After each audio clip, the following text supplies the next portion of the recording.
तुमच्या हातामध्ये एक चांगलं राज्य, सुसंस्कृत राज्य हातामध्ये आलेलं आहे. याच्याकडे नीट बघा.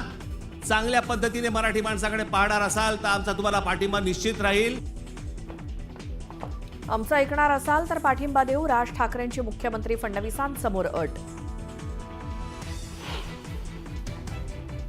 जी सजवलेली काढून टाका, कबर नुसती दिसली पाहिजे आणि तिथे एक मोठा बोर्ड लावा. आम्हा मराठ्यांना संपवायला आलेला औरंगजेब इथे आम्ही गाडला गेला. औरंगजेबाची कबर हटवायला राज ठाकरेंचा विरोध. कबरीवरती लहान मुलांच्या सहली न्या, राज ठाकरेंची मागणी.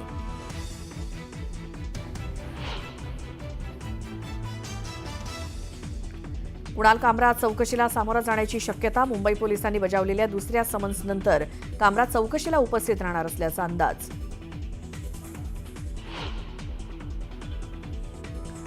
नागपूरचा विदर्भात उन्हाचा तडाखा वाढला. विदर्भात अनेक ठिकाणी पारा 41 अंशांच्या पार. ब्रह्मपुरी आणि अकोल्यात सुद्धा पारा 42 वर. येत्या काळात पारा वाढण्याची शक्यता.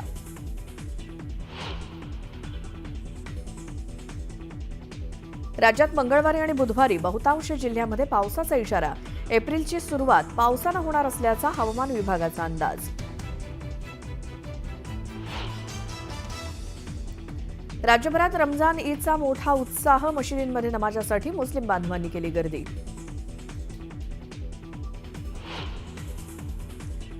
रामनवमी आणि ईदच्या पार्श्वभूमीवर अयोध्येत अलर्ट जारी. कोणतीही अनुचित घटना घडू नये यासाठी शहरात पोलीस बंदोबस्त.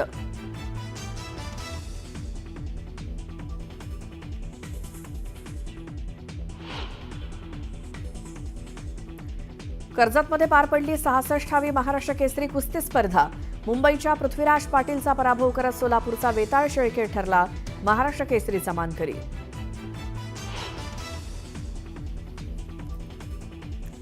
आणि हिमाचल प्रदेशमधल्या मणिकर्ण इथे भूस्खलनामुळे खळबळ.